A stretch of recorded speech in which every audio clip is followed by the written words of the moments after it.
I hated my father. When I was little, I had a favorite stuffed toy. However, since childhood, I have not been able to pronounce the letter V correctly. That's why my favorite stuffed toy was affectionately called my Bieber. Beaver. Beaver. She pronounced it Bieber. I carried my Bieber with me everywhere. I liked the stuffed toy so much that I couldn't part with it, no matter how many people tried to take it away from me.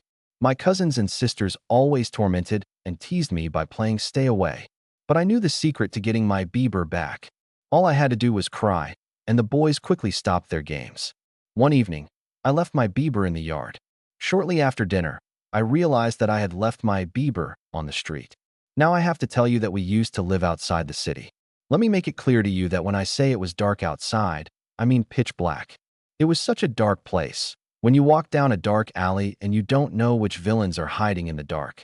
However, this was a rural area, so these villains could be scary monsters, zombies, and ferocious animals with huge, sharp teeth.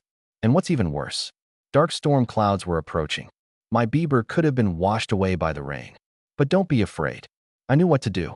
All I had to do was cry, and I was sure that my father would go outside, overcome the darkness and all the monsters lurking in the shadows, defeat the approaching storm, and bring back my Bieber.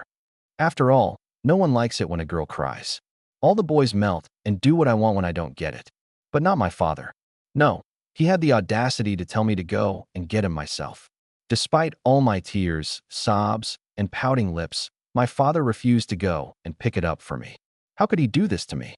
Didn't he love me? And to think that he had the audacity to ask me, if you love him so much, why did you leave him in the yard? Before I could answer the question, he said, if you really love your Bieber, you'll be willing to face your worst nightmares to get what you want most. Well, I'll show him. I went to my room, slammed the door, and cried all evening. Mom tried to comfort me. I even heard them screaming downstairs. Mom knew the rule about what boys should do when girls cry. With every lightning strike and thunderclap, my heart was breaking. My dad didn't care enough about me to go and get my Bieber. Didn't he know he had to do this? I loved my Bieber. It's not my fault that I left it in the yard. He will always be with me, no matter what I do. Needless to say, when the morning came, I still didn't have my Bieber. Okay, I'll just go and get it myself, but I won't talk to my father. I've seen my mom do this many times. I even heard her talking on the phone with other guys and laughing at my dad, although I didn't understand everything she was saying. She could even make him sleep on the couch when she was really mad at him. I couldn't wait to have such abilities. I was sure that my mother would teach them to me when I was older. When I went outside and started looking for my Bieber, I just couldn't find him. The rain must have washed it away. I started crying again. But now my father has reacted to my tears. He came up to me and asked me what happened. I refused to answer him. She just crossed her arms and made an angry, pouty face.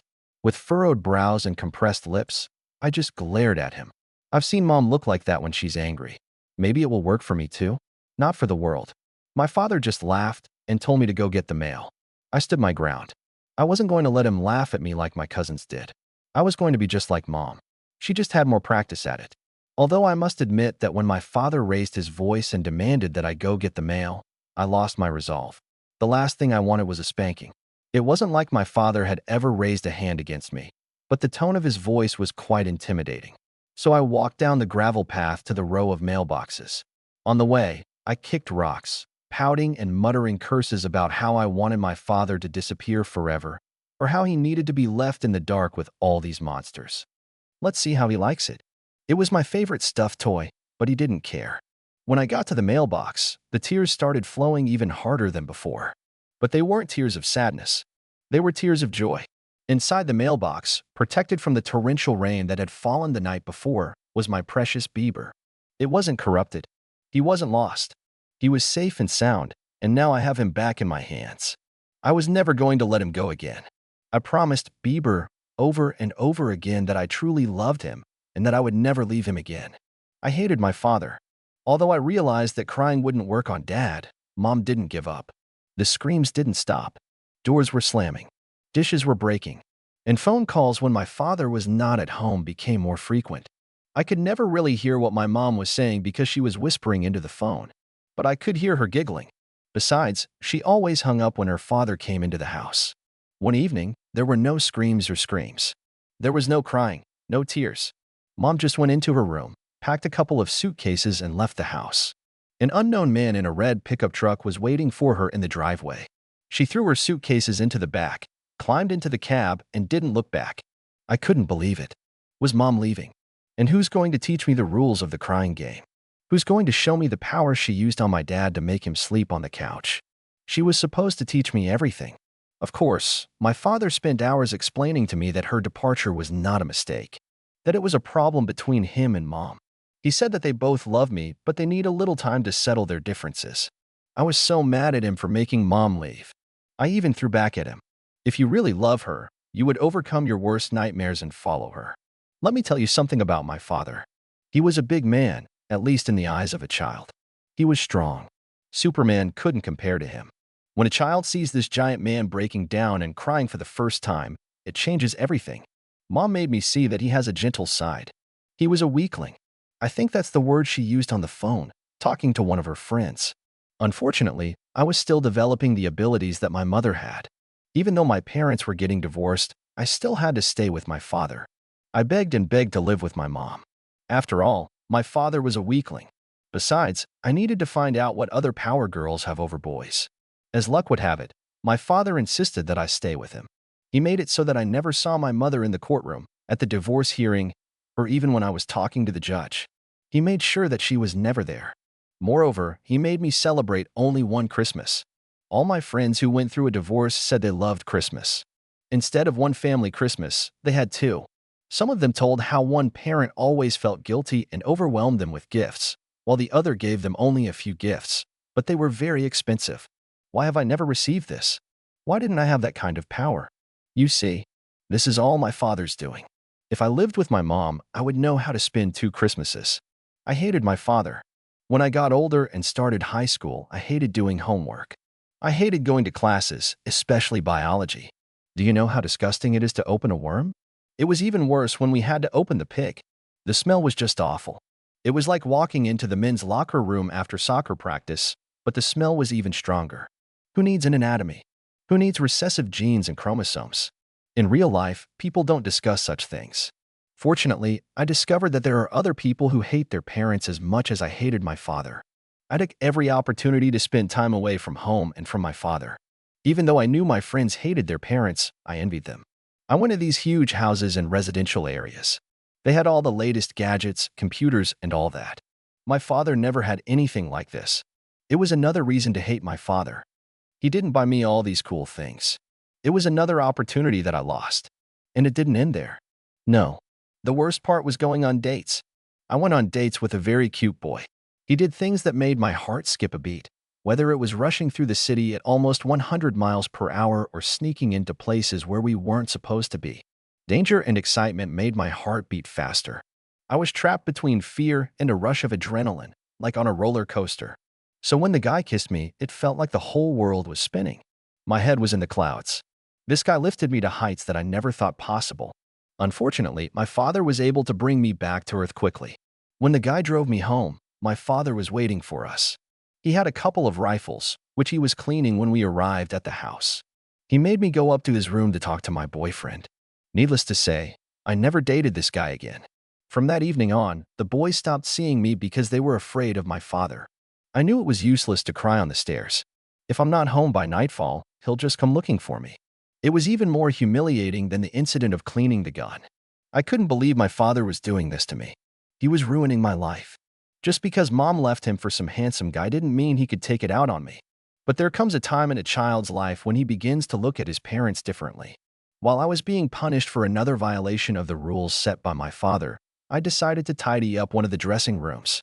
After all, it was a place where I could store my clothes and shoes. Although I didn't have as many of the latest trendy toys, gadgets, and electronic devices as all my friends, I had all the clothes I could wish for.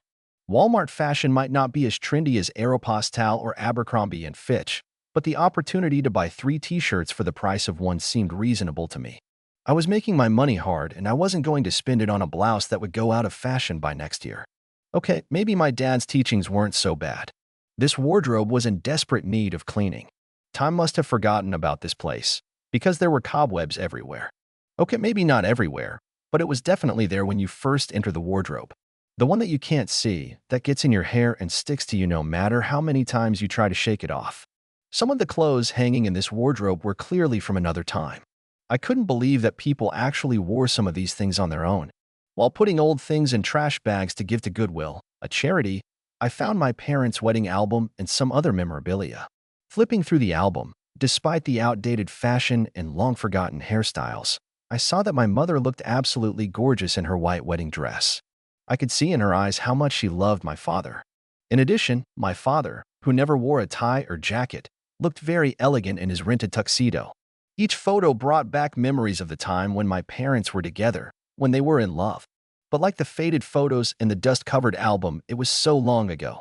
However, it was unusual to see my father in a much happier state. For the past few years, ever since Mom left, there was no sparkle in his eyes, and there was no cheerfulness in his gait.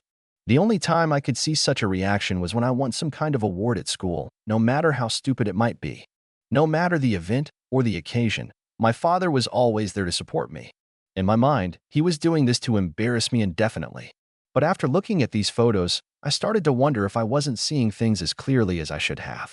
Moreover, I have never seen my mother at these events. Putting down the photo album, I came across a collection of letters. Judging by the size of the Tupperware container, there was a huge amount of love letters. It's amazing how sentimental they can be. It's not like now when people post their statuses on Facebook, tweet about their feelings for someone, or even send a short SMS with the text, I love you. No, these letters were long and detailed. They even had funny things on the outside called stamps and shipping dates. That's probably what my teachers were talking about when they talked about the Pony Express. Maybe it's only been a month, but I can't believe how much I'm in love with you. I can see the sun shining in your hair, and your smile warms my heart. Your beautiful brown eyes enchanted me. In a word, I would reach the highest heavens and pluck a shining star just for you. There's nothing I wouldn't do for you. I would go to the ends of the earth to get the golden fleece for you. Your beauty is second to none, and the fact that you even entertain the idea of mutual love is reminiscent of Aphrodite and Hephaestus. You are my Venus. You are my Juliet. I see myself living my whole life with you. It was just an excerpt from one of my father's love letters. They were long and beautiful. My father was a real romantic back then. What happened to that magic? What happened to that sincerity? Obviously, Mom loved these letters because she saved so many of them. However, as I skimmed through the envelopes and the handwriting on them, I noticed that there had been changes, not only in the handwriting, but also in the tone of the letters. I couldn't believe my eyes when I came across another piece of this collection. These letters were shorter. The poetry, tenderness, and sincerity disappeared in them. They have become rude and empty, filled not with care, but only with superficial words. Instead of beautiful declarations of love, there are strange, unpleasant expressions. And yet the author still used the words, I love you. Why did Mom keep them? It definitely wasn't written by my father. To make matters worse, these letters were dated after my parents' wedding. What was going on? Some of the letters were romantic and could melt the heart. Others were harsh and alien. Grammatical errors and the general tone only increased the disgust. But the most unpleasant thing was that I came across another letter, an official one, from a laboratory in California. The contents of this letter have changed my life forever. It changed everything except for one thing, my hatred of my father. How could he keep this secret from me? Although, if I had thought carefully, it shouldn't have come as a surprise to me. My father may have had a short haircut, but his hair was dark and brown. Mom always loved the way her long, dark hair fell over her shoulders in curls. Even in the wedding photos, their brown eyes shone with love and happiness. Maybe my blonde hair and blue eyes were just an accident? That's what they taught in biology. How could my father be so cruel and hide the truth from me? The official letter said that I was not my father's daughter. How could he do this to me? Why did he hide my real father from me? He must have kept Mom quiet. I never knew he wasn't my real father. Considering everything he's done for me, I couldn't believe he could lie. He made me call him father. I needed answers, and I definitely couldn't trust a man who had been hiding this from me all my life. No, I needed to find my mom and get her to tell me the whole truth. Maybe then she can explain how she could have married a man I could no longer call my father. It turned out to be harder to find her than I thought. I tried contacting my grandparents, but they haven't seen her since she left our family. All the aunts and uncles seemed indifferent and not too interested in her fate. I was about to give up when, while reading the newspaper, I came across a police report. There was a family conflict in one of the trailer parks, and the report listed the name of the mother and some other man. I'm finally going to get the answers. I don't know what I expected. Maybe I was hoping that everything would become clear, that all my troubles would disappear, that my mom's house would be cozy, and I would be able to escape from the weight that weighed on me at home. Unfortunately, this was not the case. The front yard of the trailer was littered with trash and old things. I wasn't sure if the owner of the house was also the owner of the dump or if he was just holding endless sales. The grass is either dried up or overgrown. My dad would have a nervous breakdown if he saw that. His neat, well-kept yard was the exact opposite of this dump. Mom must have seen me drive up because she came out to me. At first, she didn't recognize me. And I loved her too. The dyed blonde hair looked artificial, and the dark roots were clearly visible. Tattoos had probably seemed like a good idea to her once, but now they looked weird. She's changed since she left the family. When she finally realized who I was, she hugged me, and I smelled cigarettes from her clothes, which only increased my anxiety. However, our reunion didn't last long. I immediately asked her who my real father was. At first, she lied, saying that my dad is my father. However, I showed her the letter from the lab. She frowned and finally admitted that my real father was a mistake. She said she loved my father, and that other man was just a casual acquaintance she met at the diner where she worked. Their relationship lasted about a year, but one day he left and never came back. At about that moment, a bald, overweight man came out of the trailer. I realized that my summer clothes were a bad choice for this meeting. His gaze was unpleasant. He looked at me with outright rudeness. I couldn't believe that it was for this man that my mother had once ruined her life. I felt sick and left. And, like her mother, she never looked back. I hated my father. And yet, after a while, I met a guy who turned out to be different. He endured a conversation with my father, proved that he respects me, that he loves me not for my appearance, but for who I am. All those other boys, whom my father protected me from, became fathers early or ran away from responsibility. This guy was different. He even got my father's approval when he asked for my hand in marriage. But who's going to walk me down the aisle? Who will be by my side on this important day? Who will be the last man to hold my hand before I become Mrs. Banks Williams? I can't ask my biological father because I don't even know who he is.